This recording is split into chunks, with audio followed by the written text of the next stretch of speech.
네, 요즘에 부쩍 이 자유에 대한 이야기가 굉장히 많아지는 것 같습니다. 요즘에 며칠 전에 미국에서 노킹이라고 하는 시위가 전국적으로 일어났죠. 노킹 시위. 그게 뭐냐면 우리에겐 왕이 필요 없다. 반 트럼프 시위예요. 그래서 제가 요즘에 미국의 상황을 이렇게 가만히 보면 미국에 굉장히 큰 변고가 일어나겠구나라는 생각이 실제로 듭니다. 앞으로 이제 트럼프 대통령 3년 차, 4년 차 이때는 큰 변고가 일어나겠구나 이런 생각이 실제로 듭니다. 왜냐하면 얼마 전에 트럼프 대통령이 미국의 군 장성들을 전부 미국 국방부에 다 모았어요. 모아서 연설을 하는데 제가 그 연설 내용을 이렇게 보니까 미국의 내부의 적과 전쟁을 해야 된다 이런 얘기를 하더라고요. 내부의 적이라는 것은 이렇게 시위하는 사람들 말하는 거예요. 반정부 시위 이런 것을 군 장성들을 모아놓고 내부의 적과 전쟁을 해야 된다 이렇게 이제 주장을 하고, 그래서 국가 비상사태를 미국이 선포할 것 같아요. 이제 3년 차, 4년 차 접어들 때 아마 이제 대통령의 임기를 연장하기 위해서 이제 임기가 마지막이잖아요. 그런 시도를 하려고 군 장성들을 모아놓고 미국 국민들을 군대의 적으로 규정했어요. 그래서 미국에 이 큰 위기가 오겠구나. 이제 이런 생각이 점차 이제 그런 생각을 하게 됩니다. 근데 이제 미국 사람들이 이제 노킹이라고 하는 것은 자유에 관한 문제예요. 우리가 이제 어떤 절대 권력, 어떤 국민들의 의사를 반하고 뭐 어떤 민주주의에 반하는 어떤 절대 권력을 인정하지 않겠다. 뭐 이런 주장을 하고 있는 것입니다.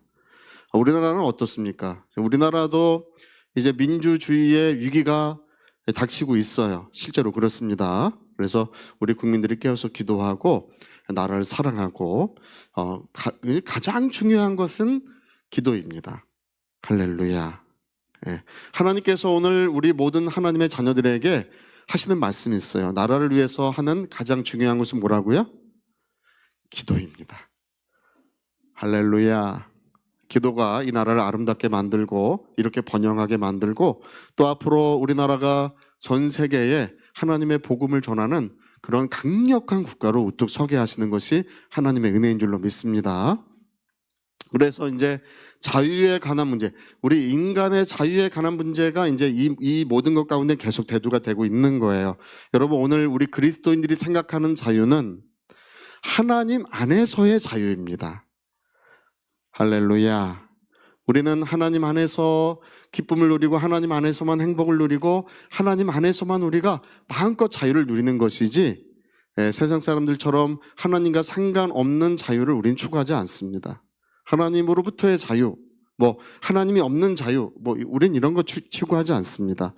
여러분, 우리 그리스도인들이 가진 어떤 자유라고 하는 것은, 여러분, 이 세상을 누가 만드셨습니까? 이 세상이 그냥 스스로 그 자체적으로 존재하고 있는 것입니까? 그렇지 않습니다. 성경은 말씀하시기를 하나님께서 말씀으로 모든 세계를 창조하셨다고 이렇게 기록되어 있습니다. 여러분, 우리가 보는 저 해달별 이 세상의 모든 것들은 저도 마찬가지고 여러분도 마찬가지고 하나님의 말씀으로 지음을 받은 것입니다. 그리고 여러분, 우리가 뭐 나무를 심고 세상에 뭐 동물들을 다 우리가 먹여서 기르고 바다에 있는 물고기를 전부 우리가 양식하고 있습니까? 그렇지 않습니다.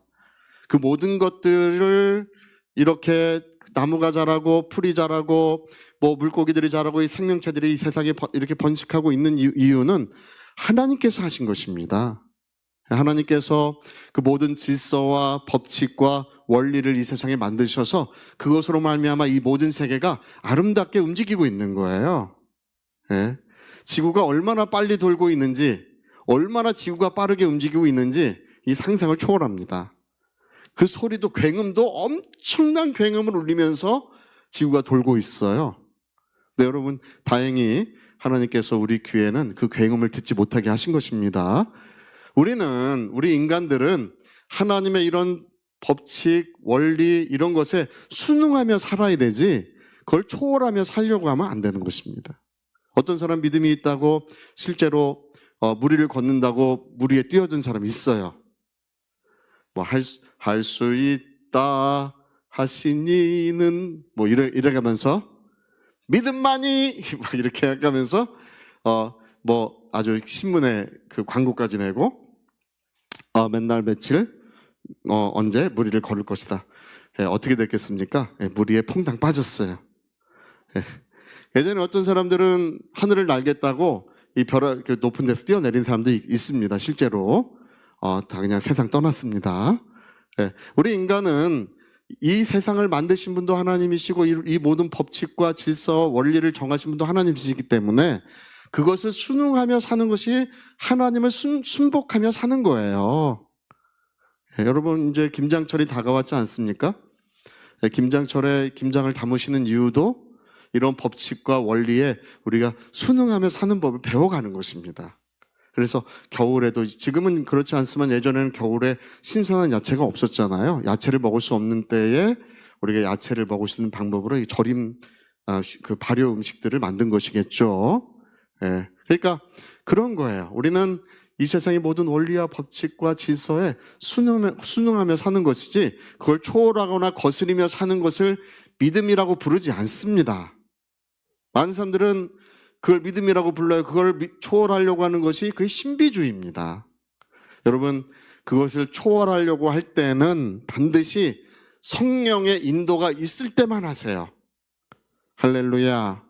여러분 어떤 재정적인 문제가 있을 때 그 숫자가 재정적인 것은 숫자죠.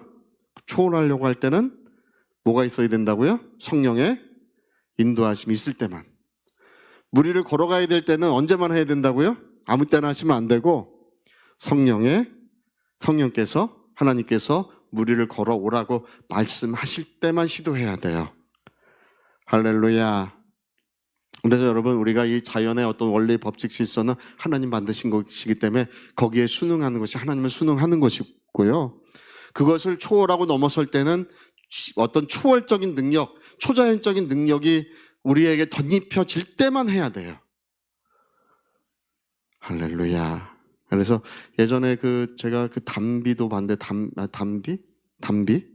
그것도 제가 비버도 본 적이 있는데 그 비버가 원래 그 나무로 집을 이렇게 동그랗게 짓고 안에 이제 굴처럼 만들어 놔요.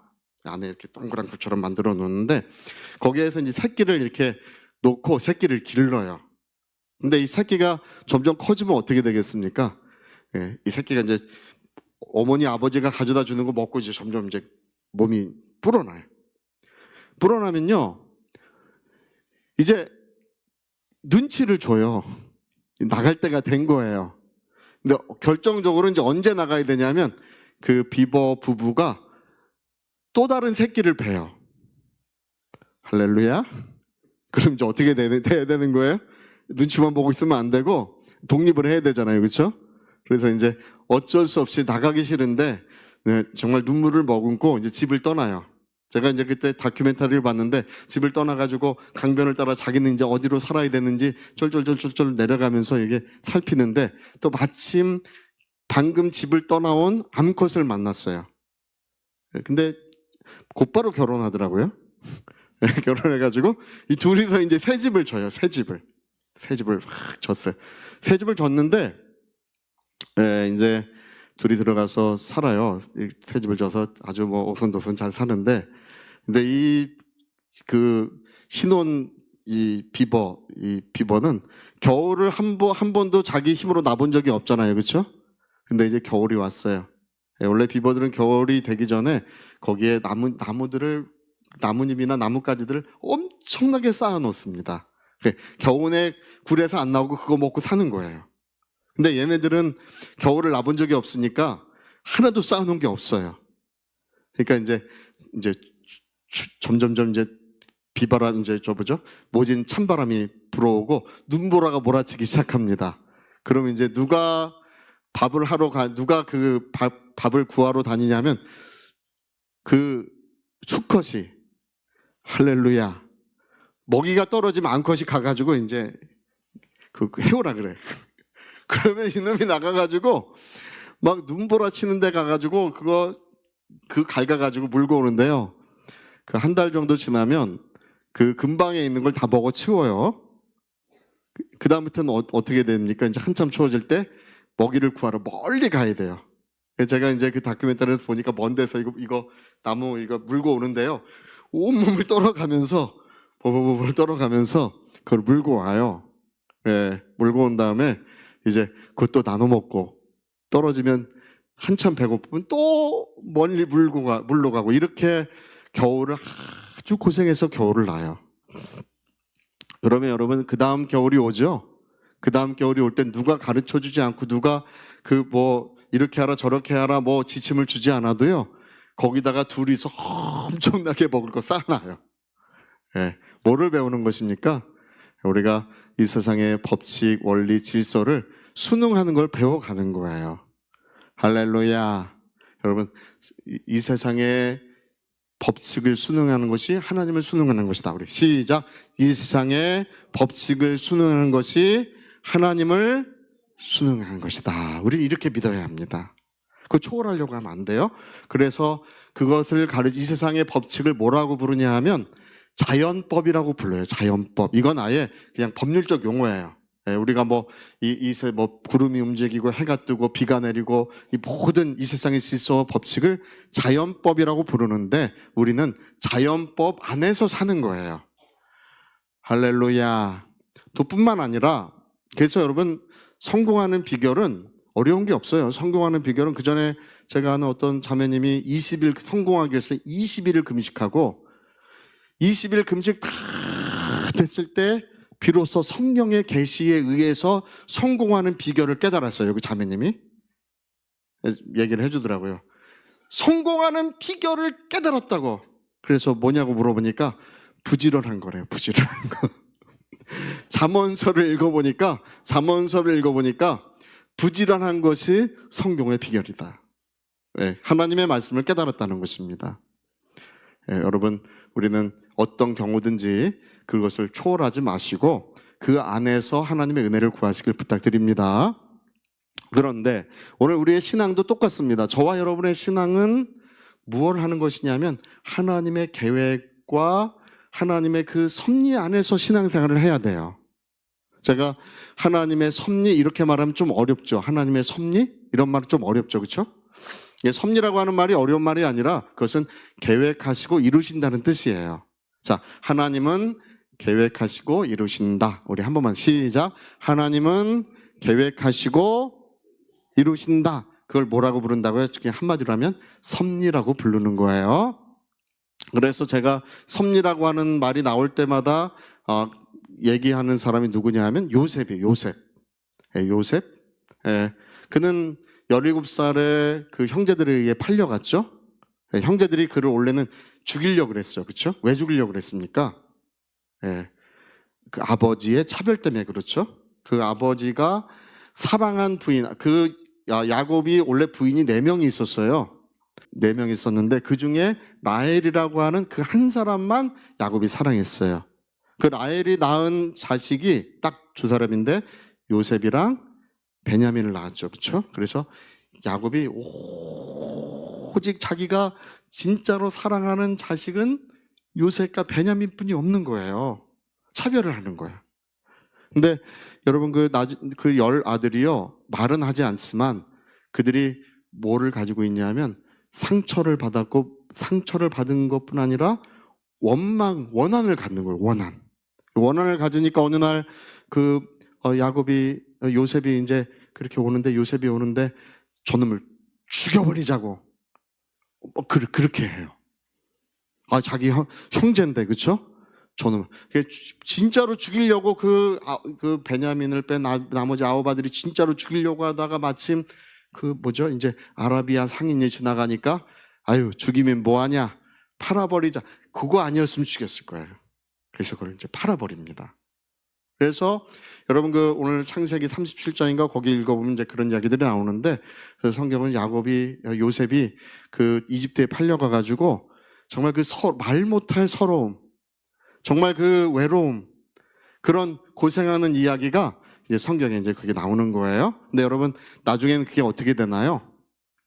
7년 대기근이 들었을 때 7년 대기근은 지구 전체의 기근이 들었던 것입니다. 그때는 화산이 폭발해가지고 해를 가리는 바람에 햇빛이 지구 어느 곳에서 햇빛이 미치지 못하는 바람에 모든 사람들이 다 굶주려 죽었어요. 그럴 때 이제 그 집이 구원을 받잖아요. 할렐루야. 그게 이제 70명이에요. 야곱의 집 며느리 제외하고 70명. 며느리를 제외한 70명의 사람이 그때 이제 구원을 받는데, 요셉이 그렇게 얘기합니다. 하나님께서 나를 이곳에 먼저 보내셔서 우리 가족을 구원하게 하셨나이다. 이렇게 얘기해요. 그걸 뭐라고 부른다고요? 시작. 섭리라고 부르는 거예요. 할렐루야.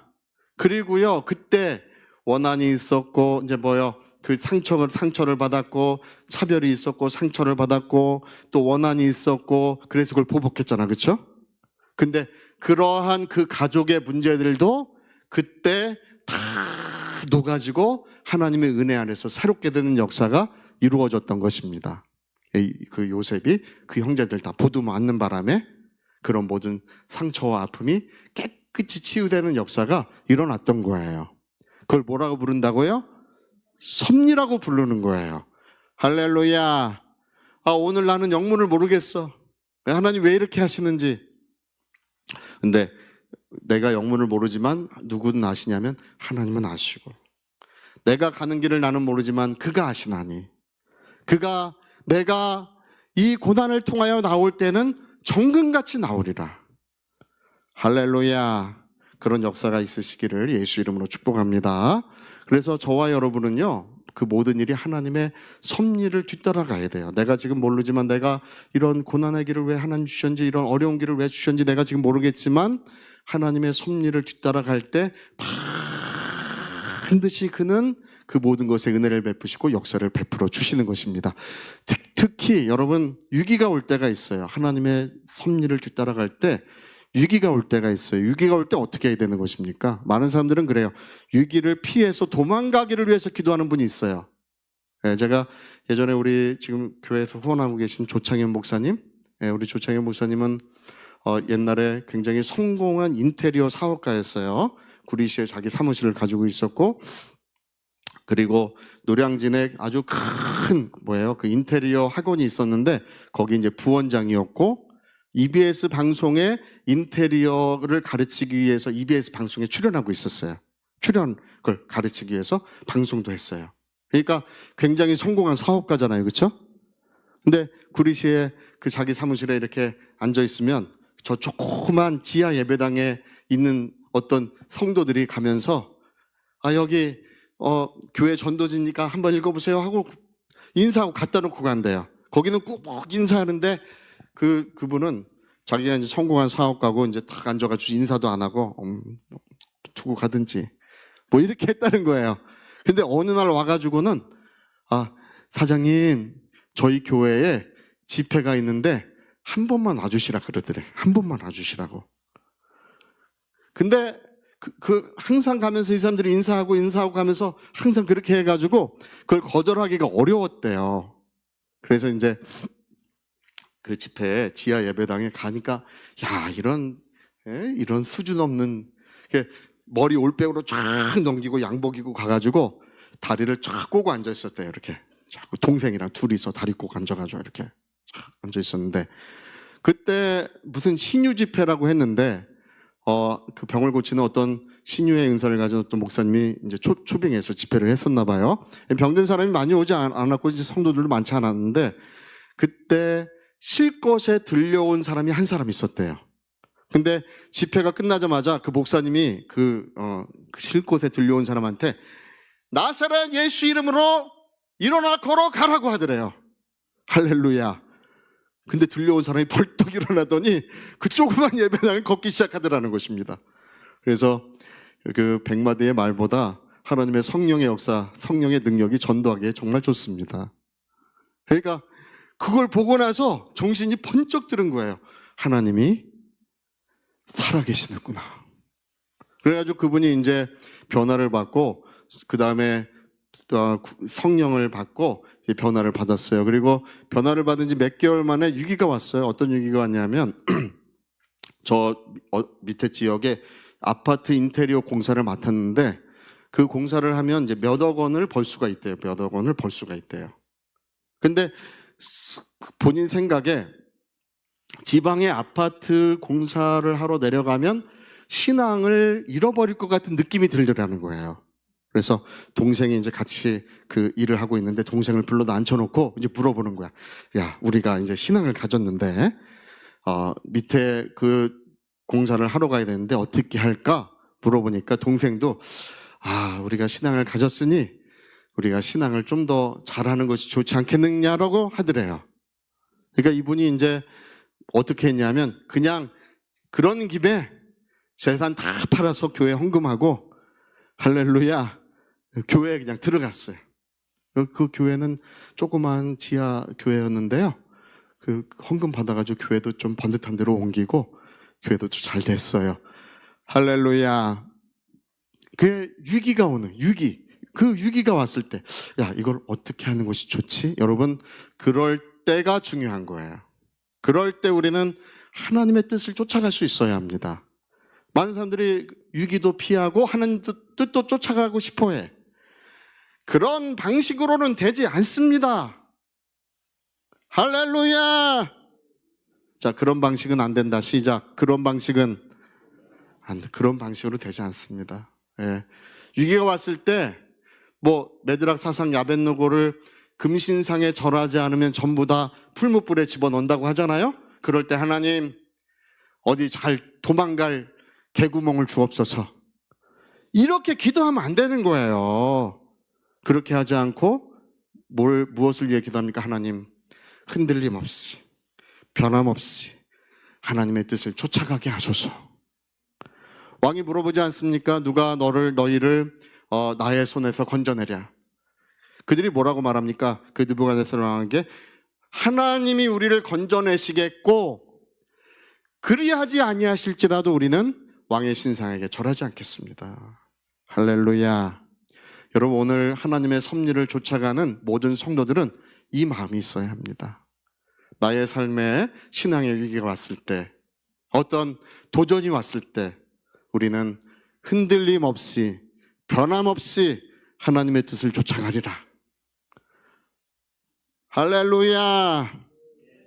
저는 우리 분당선교교회 모든 성도님들이 그 마음을 가지고 계시는 줄로 믿습니다. 오늘 여러분, 하나님의 기름 부음이라는 것은 흔들림 없이 변함없이 하나님의 뜻을 쫓아가는 자들에게 기름 부음이 오늘도 내려오고 있어요. 예, 그 기름 부음이 그들을 그 모든 것을 가르치고, 그 기름 부음이 치유하고, 그 기름 부음이 우리를 인도하며, 그 기름 부음이 그에게 아름답고 복된 역사를 이루어 주는 것입니다.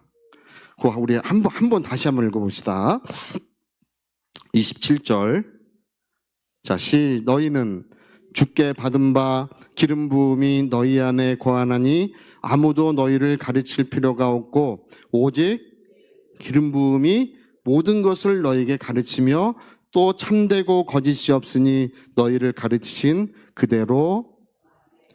뭐가 우리를 가르친다고요? 한글로 돼 있잖아요. 할렐루야.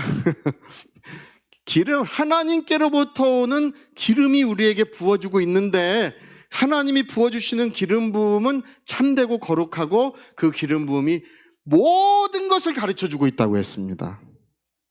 그 기름 부음이 여러분 인생의 멍에를 부서뜨리는 것이고, 그 기름 부음이 우리 자녀들의 갈 길을 인도해 주시는 것이고, 그 기름 부음이 우리를 치료해 주는 거예요. 기름 부음이 충만하고 충만할수록 하나님의 은혜로운 역사는 더 아름답게 이루어지는 것입니다. 네, 여러분, 제가 말씀드리는 것처럼 위기가 올 때 그것을 회피하려고 하는 이들에게는 기름 부음이 점차 사라지고 점차 없어져 가는 거예요. 왜 나의 삶이 메말랐는지, 왜 나의 영혼이 메말랐는지, 우리 가정에 왜 메말랐는지 사람들이 그걸 궁금하게 여겨요. 왜 그러냐 하면 하나님의 뜻을 쫓아가기를 거절했기 때문에 그러는 거예요. 여러분, 우리가 눈물 뿌려 회개할 일이 있습니다. 눈물 뿌려 회개할 일은 내가 과거에 정말 하나님의 뜻 앞에 온전히 순복하지 못했던 것, 하나님의 그 섭리 안에 살아가지 못했던 것들을 눈물 뿌려 회개하고 바로 변함없이 할렐루야, 흔들림 없이 할렐루야, 바로 하나님의 뜻을 쫓아가려고 할 때 기름 부음이 점차 충만하게 우리에게 이루어지기 시작하는 것입니다. 여러분, 이런 역사가 있으시기를 예수 이름으로 축복합니다. 제가 그 한 가지만 말씀드리는데, 제가 그 간증 항상 하는 간증이 있어요. 뭐냐면, 예전에 제가 새벽 예배 때 깨워달라고 할 때, 하나님, 제가 고등학교 3학년 때인지 뭐 그럴 때예요. 하나님, 저 새벽 예배 하겠으니 하나님 깨워주십시오. 내일 새벽 5시에 꼭 깨워주십시오. 이렇게 하고 잤어요. 그날, 그 다음날 온 방을 울리면서 일어나라! 저는 방이 울릴 정도로 일어나라! 깨어났어요. 그래가지고 엎드려서 기도를 시작하는데 너무 졸려가지고 기도가 안 되는 거예요. 그래서 기도하다 졸다가 하다가 한 5분이나 10분이나 기도하다 하나님, 오늘은 안 되겠습니다. 내일부터 하겠습니다. 내일 다시 깨워주십시오. 그 다음 날이 돼. 그 다음 날 또 새벽 5시에, 딱 5시에 그 다음 날은 어떻게 되냐면 귓가에 들릴 정도로 일어나라, 일어나라 이렇게 들려와요. 근데 그날도 또 너무 졸려가지고 도저히 안 되겠는 거야. 어려서 그런지 잠이 많아서 그런지 이 졸음을 이길 수가 없어요. 그래가지고 내일부터 하겠습니다. 내일부터 하겠다고 하는 건 그냥 망하는 짓이에요. 이게 그때도 보니까. 근데 그 다음날 되니까 새벽 5시에 아무 소리는 없지만 새벽 5시에 딱 깼어요. 이 세 날 모두가 새벽 5시에 정확히 하나님 깨워주셨습니다. 그러나 첫 번째는 일어나라, 두 번째는 일어나라, 세 번째는, 네 번째부터는 안 깨워주시더라고요. 할렐루야. 여러분, 제가 그때 이제 하나님께 배운 것이 있습니다. 여러분, 하나님을 순종할 때 기름 부음이 더 충만하고 인도하심은 뚜렷하고 해와 같이 밝은 빛이 우리를 둘러 비치게 되어 있는 것입니다. 순종의 길을 걸어가시기를 예수 이름으로 부탁드립니다. 같이 한번 기도하시겠습니다. 우리 한번 기도하실 때, 오늘 우리는 자유롭게 살고 싶어 하지만 우리는 하나님의 질서 안에서의 자유예요. 하나님의 법칙 안에서 자유를 누리는 것입니다. 그걸 초월하려고 해서는 안 됩니다. 하나님, 우리가 하나님의 뜻을 알게 하시고 하나님의 뜻을 잘 쫓아가게 도와주십시오. 특히 우리가 신앙의 위기가, 크고 작은 위기가 우리 앞에 항상 놓여져 있습니다. 그럴 때마다 변함없이, 흔들림 없이 우리 하나님의 뜻을 쫓아갈 수 있도록, 그 기름 부으심이 더 충만케 될 수 있도록 위하여 기도하시겠습니다.